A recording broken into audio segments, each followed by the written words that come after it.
Payoff for white supremacy, the clientele for that payoff is getting smaller and smaller and smaller.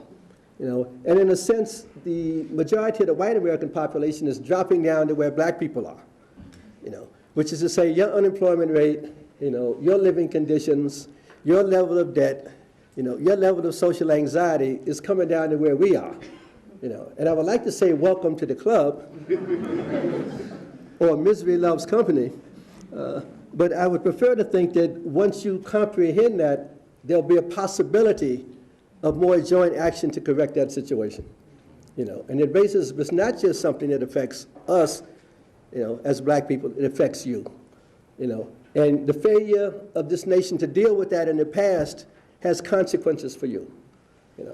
And I'll briefly give you a sweeping overview of how this came about, and then I'll narrow down on how, in fact, this impacts on you today. Virtually every discussion of American history, every part of the national narrative that you've been taught immediately gets qualified or disqualified once you bring in the reality of the African American experience. That's why there was always such a widespread resistance to the teaching of the African American experience. Every national mythology, every slogan, right? Every, song you sing, land of the free, home of the brave, when you say, what about black people, you have to start qualifying. Hello, brothers and sisters. Welcome back to the channel. I'm hoping that you're doing great from whatever you're watching me from. I'm your host and presenter, Agent Stories. In today's video, we're having an educational video by John H. Bracey Jr.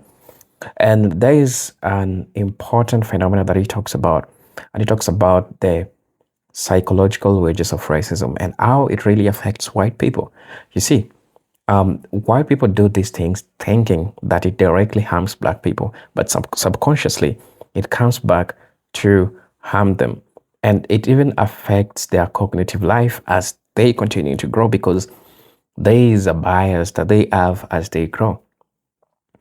They later on succumb to something called cognitive dissonance, because there's some point in life, at age in life, where they need to get the truth. And when they get the truth, they start saying things and they start questioning themselves. How did I end up here? How did I end up seeing this? Am I really human? Am I really a good person? That's, sorry, that's cognitive dissonance. And so, brothers and sisters, I will invite you to watch this video by John H. Bracey. He is a black American professor. He has taught in different schools. He has also taught in some colleges that have some Africans, because people need to learn these things, even the Africans. Look, I'm really, really proud to be an African who is really interested in the black American history, because it helps me say things that I couldn't see when I was just a person. Right, there are those biases that I also had, but after learning from people like John H. Bracey, it made me start seeing things differently, concepts like race and racism, ethnicity, because these are factors which affect the United States. So, brothers and sisters, I'm gonna let you watch the video, and I'll be back, and then we will just, have a rough talk in regards to this, and I'll be offering my 2 cents in regards to this. So, brothers and sisters, just watch the video. I'll be back, and then we'll talk about this.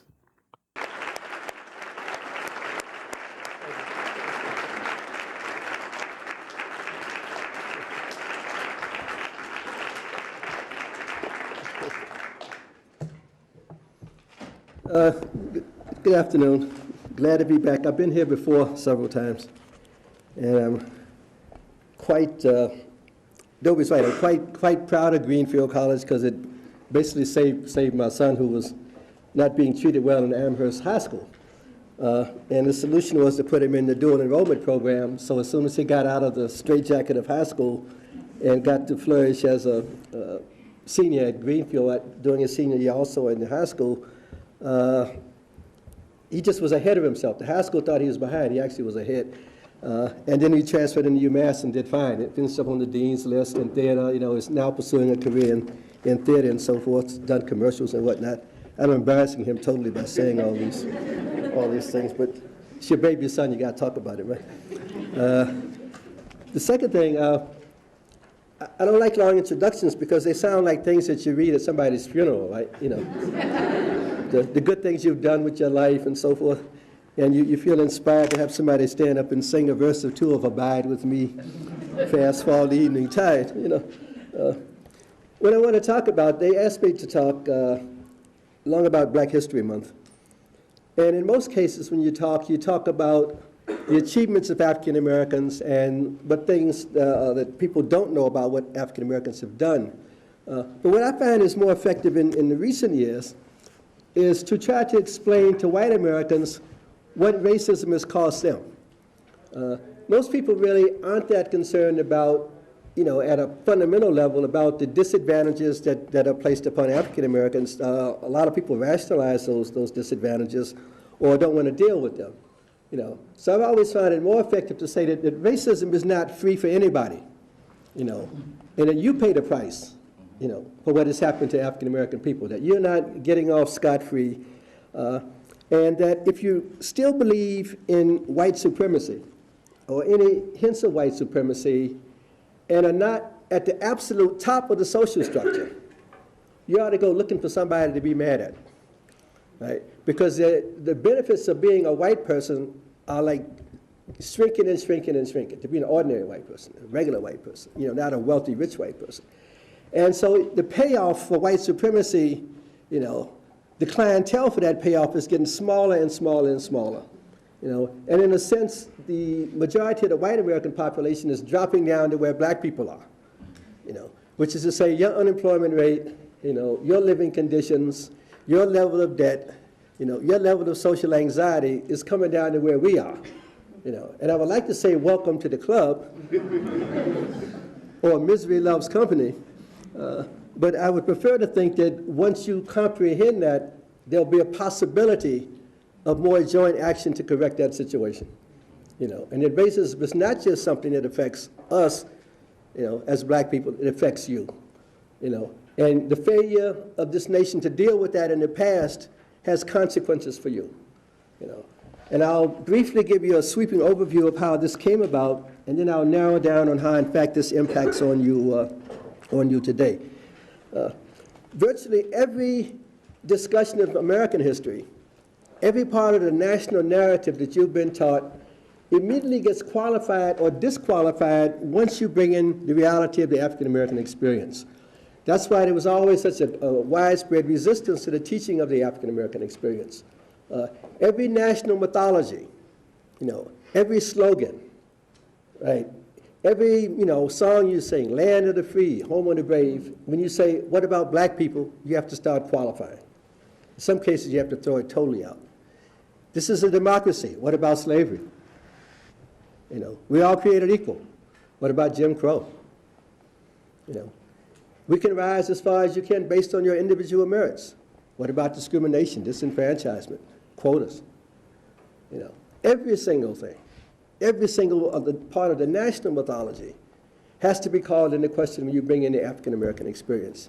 And this is not something new. This is at the beginning, the foundations of the country. The mythology of Puritans landing at Plymouth Rock, colonists seeking religious freedom in Virginia. They're trekking slaves with them all the way. The first commonwealth to make slavery legal was Massachusetts, not Georgia, not Virginia, not South Carolina, Massachusetts, right? There were slaves in every one of the 13 original colonies, So a narrative of a search for freedom and liberty is immediately qualified, but what about these slaves you have around you? The state that had the largest number of slaves outside of the South, outside of Georgia, second most largest, New York. This is not a down there phenomenon. You can say, well, I'm from north, slavery was down there somewhere. No, slavery was here. And a mythology, that tries to make racism something somewhere else robs you of your understanding of your relationship to that history. Disarms you in your ability to function in the world, with the antagonisms that you see before you. And it's just part of the cost, right? The political cost after the American Revolution. The majority of slaves in the American Revolution fought for the British. Why? Because a monarchy promised to give abolition to those that fought. The patriots, fighters for liberty, did not. Right? So if I'm a slave and have a choice of who I'm going to run away and fight for, I'm fighting with Lord Dunsmore in South Carolina. I'm fighting with the British, right? Not with George Washington, a slaveholder, or Thomas Jefferson, a slaveholder, or Patrick Henry, a slaveholder. Give me liberty or give me death. What about me? Great slogan, right?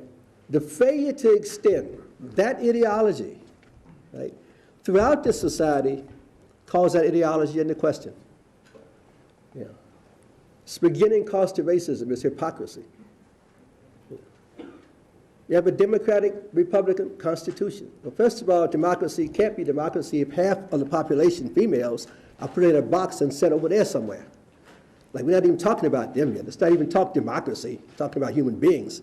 Democracy means like men, and white men with property, So just the notion of democracy, it's like a narrow, finite notion at the beginning. And this is built into the Constitution, right? When the country is set up, And to handle this problem, we set up one of the great quota systems of all time, which is to say the House and the Senate. People talk about they don't believe in quotas and affirmative action is quotas. The U.S. Senate is a quota system. Every state gets 2 senators, regardless of population. Is that fair? Rhode Island and Texas are equal.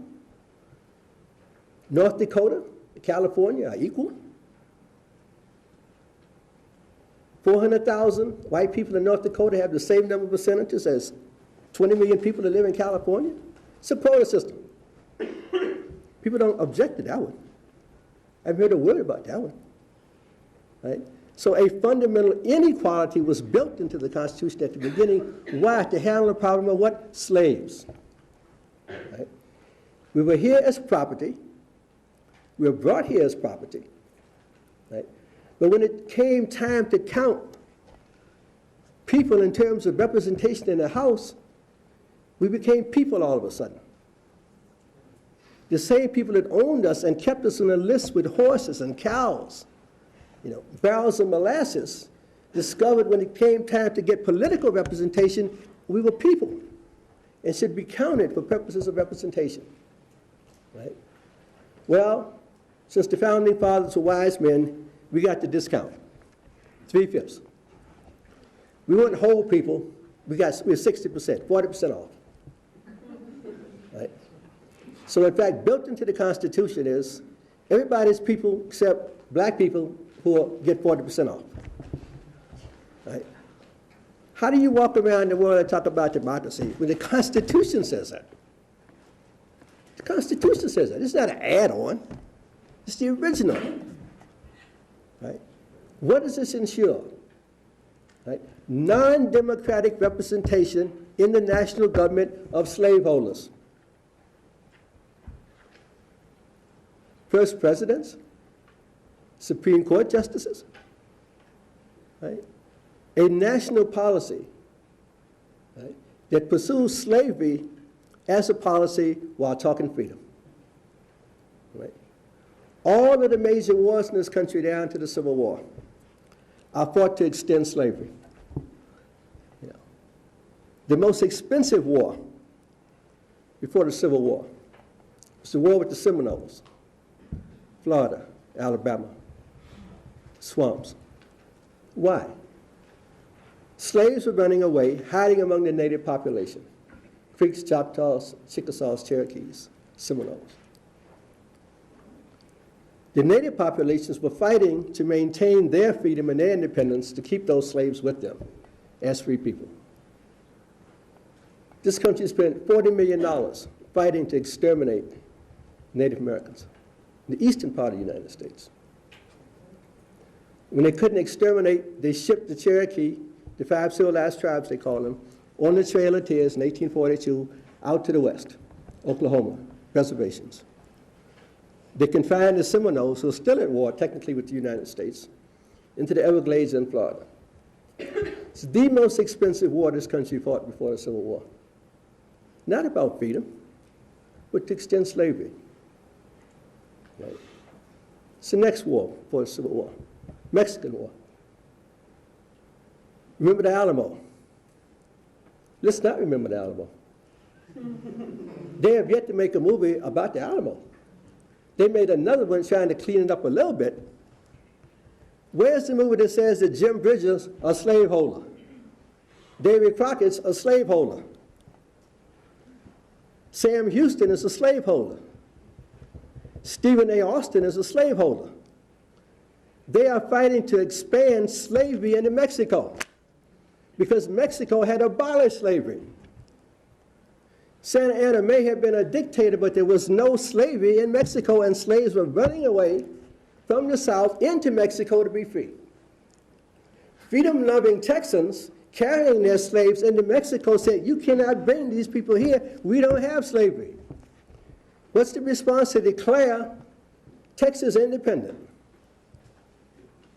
Not for freedom, but to expand slavery. Make that movie. Put Denzel in that one. You know, as a slave who had run away and is fighting in the Mexican army at the Alamo. That's the movie. Black people in the Mexican army at the Alamo fighting slaveholders. Make that movie. See? The cost of racism is you don't know what happened in this country. You glorify slaveholders as heroes because you don't know they're slaveholders. You're not taught that. You walk around in complete ignorance of that. Right? You have political leadership in the 19th century that ignored slavery. Right? The people that said abolish slavery, we are taught are fanatics. William Lloyd Garrison, all fanatical abolitionists, all fanatic. John Brown, oh, he's crazy. John Brown, oh, he's crazy. Oh, no, crazy. No. What did Garrison believe? Slavery was wrong, should be abolished. Why does that make you crazy? Why is that a sign of lunacy? Why is Tom Jefferson not crazy for owning his slaves? And William Lloyd Garrison's crazy for wanting to abolish slavery. That's what you teach in your books. You know, look at the paragraph on William Lloyd Garrison in any textbook you got. See what they say about him. And John Brown. What did John Brown want to do? John Brown believed in direct action. He was a good American. Got a problem, solve it. How do you solve the problem of slavery? John Brown said, well, it's very simple. You kill all the slaveholders. That's the American way, right? That's why we have the largest military in the world. When we have a problem, kill it. Right? You don't like something, kill it. Right? That's why we got this massive military. Right? You got to drop bombs on it. John Brown was an American. He said, we have a problem, slavery, kill it. They said, oh, no, he's crazy. Why is he crazy? Well, he started to do it. Went to Kansas and Nebraska, to stop the expansion of slavery by killing slaveholders. Guess who caught him? Robert E. Lee at Harper's Ferry in the Union Army. And they told John Brown they were going to hang him. John said, I understand. I lost. I didn't win. You know what his last words were? He said, do you regret what you did? He said, you know, the problem was we didn't kill enough people. He said, I made a mistake because I thought we could solve this problem by killing a few slaveholders. He said, we're going to have to purge this land with blood before we end slavery. Now, you would think that somebody listening to that would say, slavery is a problem, let us end it and solve this problem. Nobody did. What happens 2 years after John Brown is dead? Fort Sumter, the Civil War. There are more casualties, dead and wounded, in the Civil War than in all the American wars combined. All of them. World War I, World War II, Vietnam, Spanish-American War, and the numbers in Iraq. More in the U.S. Civil War to abolish slavery than in all the wars this country's fought combined. No. But if you had said to white Americans, give me 1 million lives to free the slaves, they said, no, I'm not doing that. But to ignore slavery cost 1 million lives. Right? To not have compensated emancipation, you had in the West Indies. Right? To ignore racism, right, cost almost 1 million white people their lives. Not black people. They wouldn't even let us in the army. You know, there were only 200,000 black people that had to fight their way into the army to fight. Right? They had to demand the right to fight. And they wouldn't even pay them equal wages. So they said, don't pay us anything. The 54th and 55th turned back to pay. They said, we can't pay you what we pay white people because you're not good enough. And besides, you're black. They said, don't pay us anything. We'll fight for free.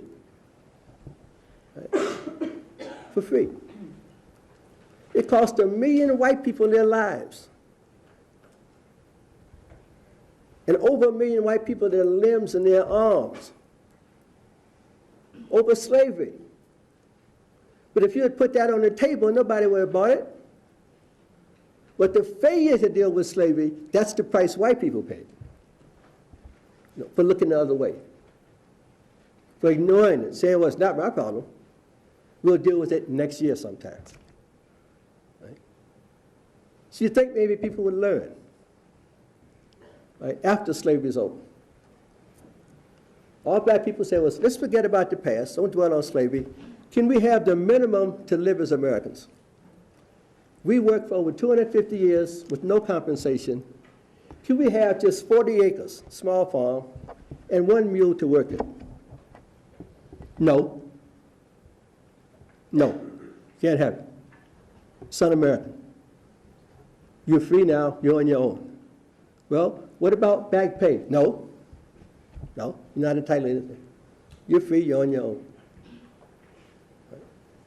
And so black Americans tried to put their lives together as ex-slaves and made the most remarkable transitions in American democracy this country's seen. The first public schools in the South were put into place by Reconstruction governments dominated by ex-slaves. Free public education for everybody. You had no public schools in the South because to educate white Southerners would be the slaves might hear something and learn something, therefore nobody gets educated. Right? The price of keeping black people dumb is to keep white people just as dumb. And they're proud of it. At least they're not black. Right? That's why even today, when you think higher education, great schools, you don't think Mississippi, Alabama, Georgia. Right? Some of those places didn't get mandatory school attendance until the 1970s. 1970s, you didn't have to go to school. It wasn't a law that said you had to go to school in Mississippi to the 1970s. Right? White or black. You know. Black people set up the public state universities in the South during Reconstruction. University of South Carolina. First president was a black man, Richard T. Greener. University of Mississippi. University of Georgia. For everybody, not just for themselves, for everybody. White people looked at those, threw the black people out, said, this is barbarism. We can't have this, like, put them out. And then they kept the schools. They didn't say the schools are bad, they said you can't have them. They hadn't thought of it themselves. And then they threw black people out of political office. The Klan, armed struggle, you know, military force drove black people back into desegregation, disenfranchisement, you know, segregation. And then you had the turn of the century, you have Jim Crow. Right? Where they said, we're not going to deal with race anymore. It's too much of a hassle, but you're here today. Right? We're going to let Southerners handle Southern problems. And if they think it's necessary to oppress the black population to keep things in order, that's okay. Right? How do you pay for that? Well, you know how you pay for that? When white immigrants come over in the 1880s in large numbers, 14 million from 1880 to 1920, right? What they learn how to be is white. They're not white in Europe. They're Italians, they're Germans, they're Poles, they're Irish, they're Jews. When they come to America, all of a sudden there's something called white. And they say, look, in America, regardless of how low you fall, there are black people up underneath you. So you know where you're better off when there's no black people around, right? Or if they're around, you're stepping on them. That way you know you're not at the bottom. And white immigrants, by and large, bought this. And they established organizations that were segregated. Trade Union Movement, American Federation of Labor, right? The Brotherhood of Railway Trainmen, Conductors, Firemen, Maintenance Away, whites only. Plumbers unions, whites only. Mechanics, whites only. Firemen, whites only. Policemen, white only. You know. To this day, there are only three black people in the electrical unions in the state of Massachusetts. 1, 2, 3. A legacy of that. We're not even going to talk about police and fire departments. We know about those. They're in the papers all the time. White only. Right? What is this to cost to white people? You form an all-white union and go to negotiate a contract. I want $2 an hour. I got news for you. I'll pay the niggas $1. Uh-oh. Don't like it? Quit. I can get niggas in here for $1. Okay, I'll settle for the $1.50. It just costs you some money. Racism costs you money. I want unemployment compensation. Niggas don't have that. Okay, I'll pull that off the table too. To this day, the working class in this country is the most poorly organized in the world, and it took us to the 1930s to get the minimum of social gains that every European working class had in the 1880s.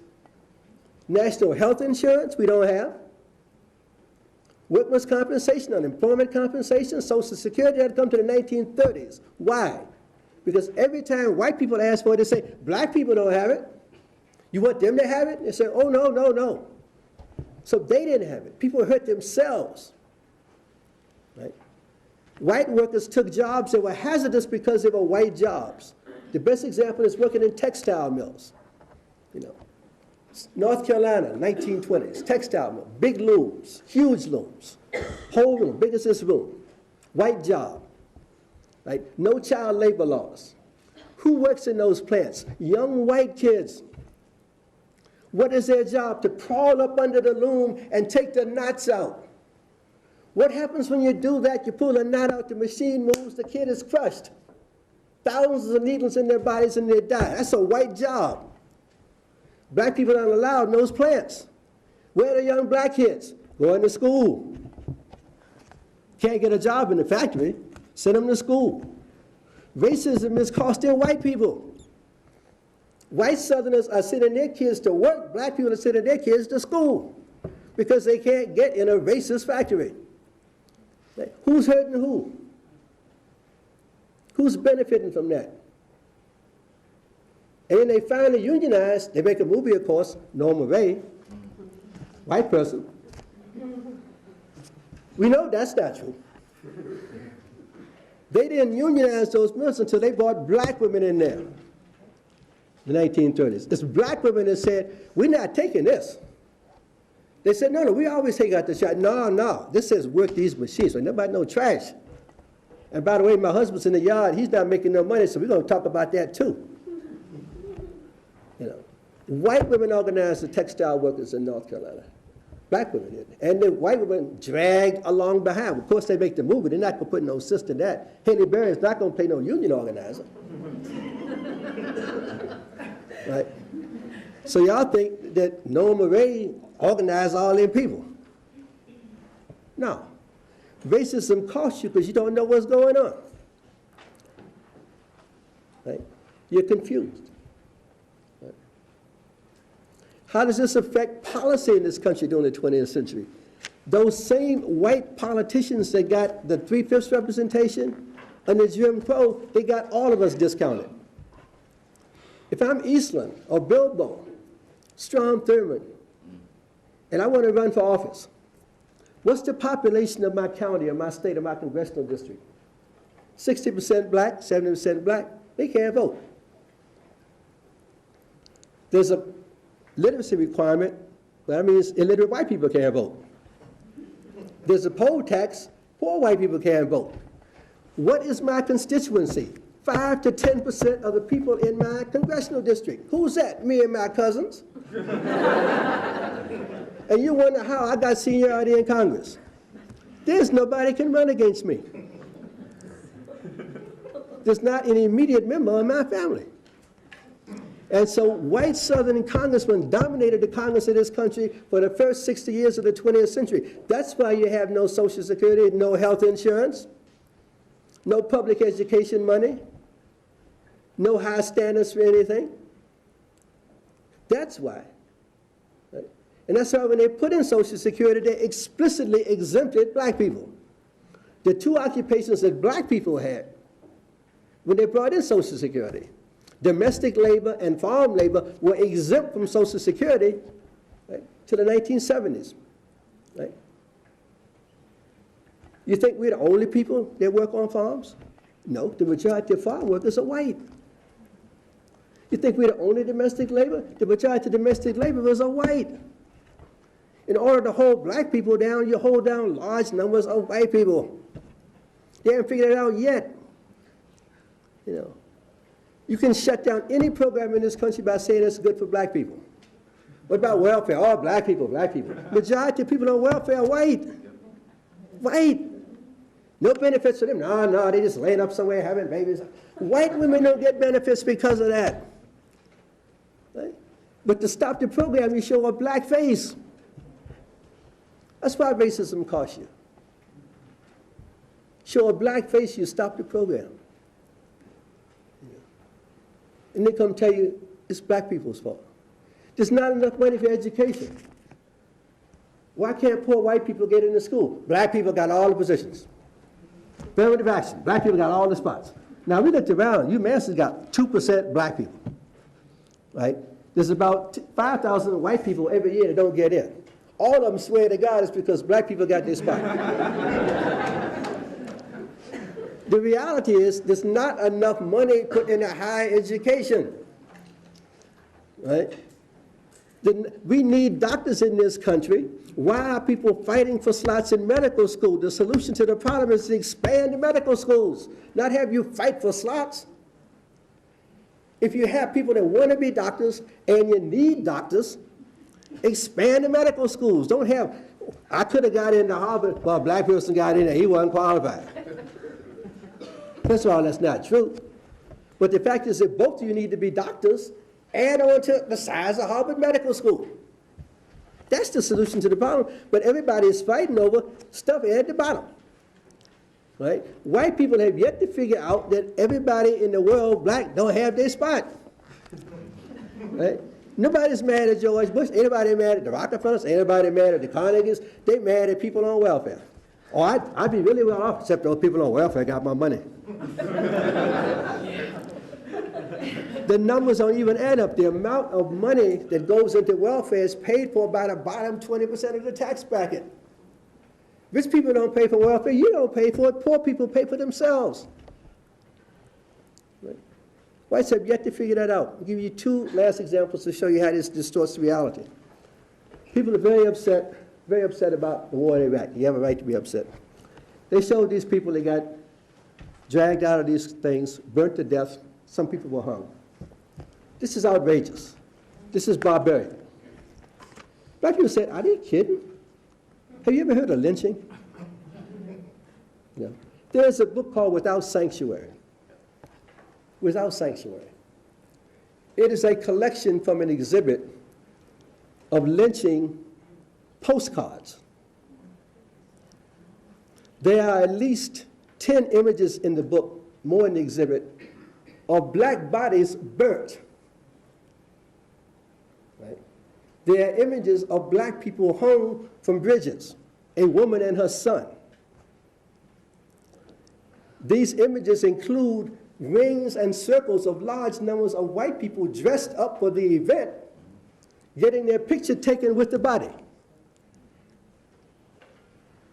and taking pieces of the body, burnt body, home for souvenirs. A photographer, of course, took a picture to sell to those people that missed the event. Therefore, the postcards, right? People bought the postcards who went to the lynchings and mailed them to their friends saying, oh, you missed our latest barbecue. Here's the nigger and his son that we burnt up, right? This country has no moral authority whatsoever to chastise any country on the face of the earth for barbarism. None whatsoever. That's the cost of racism to you, right? You can stand anywhere you want and talk about freedom and justice and liberty, and black Americans say, what about us? You got to sit down and shut up. That's the cost of racism to you, that you're seeing worldwide as hypocrites. Now, if you deal with that and say we acknowledge our past and are working on that past, then people say at least we're ashamed of it and we're dealing with it, right? But to not know it and to actively fight not to know it, right, is one of the crimes in higher education. When we start black studies, you said, we want to talk about the history of black people. Oh, that's propaganda. You think Washington and the Delaware ain't propaganda? Or the cherry tree? I mean, come on. Or Lewis and Clark, come on. Or David Crockett and them, all that stuff. We're not talking about telling stories. We're talking about let's get this thing straightened out. Let's get this thing straightened out. It's 50 years since Brown. Americans claim they believe in equality and integrated education. They don't believe in either one. It's 50 years since Brown. Schools are neither integrated nor equal. White Americans, when they feel like it, can put somebody on the moon and send a spaceship to Mars. If they wanted to integrate the schools in this country, they could have done it. They didn't want to. My integrated school in Washington, D.C. lasted 3 years. 1956, went into high school, 20% black. 1959, graduated, 80% black. If white people that wanted integration, all they had to do was stay still. Then we couldn't have been 80%. We'd have still been 20%. There wouldn't been no space. As fast as we came in one door, they went out the other. And took the money, because the school is not equal. If they said, okay, we're leaving you the school, but we're leaving the money behind, then they could have gone. Then at least we would have had the equality side. They didn't want integration or equality. And that's as true today as it was 50 years ago. Who's hurt in this state? And I'll give you two examples in this state to close up by this. That recent report, funding for education in the state. People think that's about minorities. Schools in Springfield get less money than schools in Newton. Schools in Lowell, Holyoke get less money than schools outside of Boston. Inner city schools in Boston get less money. They say, oh, this is about black people. You ever look at the figures for Orange, Athol, Gardner? Ain't no black people there. Wichita, ain't no black people there. Poor white people are suffering because of this. But if you make it a race thing, you don't even see the problem. Poor white people. Where is the money going? I teach in the prisons in this state. For 30 years now, every prison I've taught in has doubled in size. Brand new, doubled in size. Every last one is doubled in size the past 30 years. It costs $40,000 a year to put somebody in a prison. $40,000 a year. That means for 4 years, $160,000. To go to UMass costs $10,000 a year. I talked in Old Colony, 3 months ago, in Black History Month. I had an audience of 150 black and Latino men. They're getting paid $40,000 a year to sit there. Give me that money. I could have brought them out of there and put them in UMass for $10,000 a year. Right? That's your money. That's why this school doesn't have more. The money that could go to education in this state is going to prisons. The majority of the prisoners are black and Latino. Right? You are paying for that. Racism is costing you money. You can't get away from that. You can sit there and say, well, you got to lock them up. You're paying for it. Do you want the $40,000 to go to them, or do you want it in this school here? You know, don't double the size of Old Colony, double the size of Greenfield Community College. Right? If you can give them a $40,000 scholarship, why aren't you out here on free scholarships? You shouldn't pay any tuition at those prices. You know, one inmate will pay tuition for 4 people here for a year? One inmate. Right? But if you think that race is that important and that black people are that dangerous, or you fear them so much that you're willing to sacrifice your education to keep them incarcerated, you will stay dumb and they will stay incarcerated. And you will not solve the problem of racism. Right? And you can't say it's not your problem, it is your problem. You're paying for that. You're paying for that. That's the cost of racism. You know, racism is not free. No, it's not free. Yeah. Now I'll leave you with that one. I won't give you the last one, which I forgot. And I'll leave you. If I think of it again, I'll give it to you. That should be enough to get the point. You know. The point is that historically, the way race, I didn't even talk about the war. The war was the last one. We didn't talk about that. You know, that the military can suck up millions and millions and millions and millions and millions of dollars because the whole rest of the world is them. You know, that's how you pay for that. How you paying for that? That's your money. Come on, money down the drain. That is seriously money down. That is money down a rat hole. You know, if all you know about the rest of the world is that they hate us and therefore kill them, you won't have a penny for this school to be, you know, Westover Air Base will still fly them C-5O. Every one of them planes costs 5 times this building. Every one of them. You know. Somebody can walk into Congress and get an aircraft carrier faster than you get a library. You're paying for that. You know. And if you buy into the notion, right, that the holding on to a vestige of white supremacy is that important that you're willing to pay for it, then you will live in a world that will have war, more war, and more war. You know, and the Civil War would look like a picnic. You know. The solution to this problem is to see in every human being on the planet yourself. You know, because racism is the failure to look in the face of any other human being and see yourself. You know, if you can look into the face of any other human being, regardless of what they look like, size, shape, color, gender, you know, and not see another human being, it's the only way you can kill another human being. You know, or see them suffer. But if you look at the face, you know, of a Venezuelan child, an Iraqi child, you know, a Bedouin man, you know, Moroccan woman, and say that's a human being, then you put down the gun. You say, let's talk. What is your problem? What resources do you have to offer me? What do I have to offer you? That's the world you want to live in. Right? But it begins with that stretch of imagination that says every human being on this planet, you know, is entitled to what you have. And if they're not entitled to everything that you have, they're entitled to the right to pursue their lives to the fullest. Right? And they're entitled to the same respect you want for yourself, the same dignity you want for yourself. And if in any part of your life you cannot look at any human being and see that, you better check yourself. Check yourself. You know. Whether it's the ethnic group next door, whether it's Catholic, non-Catholic, whether it's somebody in a wheelchair, whether it's somebody you don't like their hair, you don't like their clothes. You know.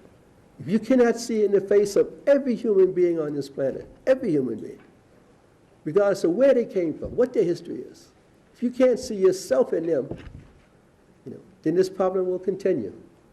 And the world will be a very dangerous place to live. You know. And until we can get to the point that I'm talking about, the cost of racism to white Americans is going to be high, it's going to stay high, and it might even go up. Right? Thank you.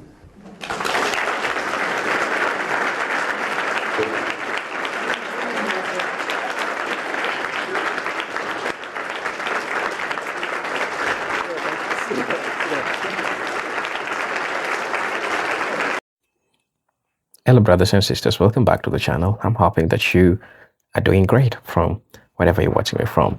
Now, from a scholarly perspective, racism does not only harm those who are directly oppressed by it, because it also shapes the psychology, it shapes the moral and social development of those positioned within the dominant racial category.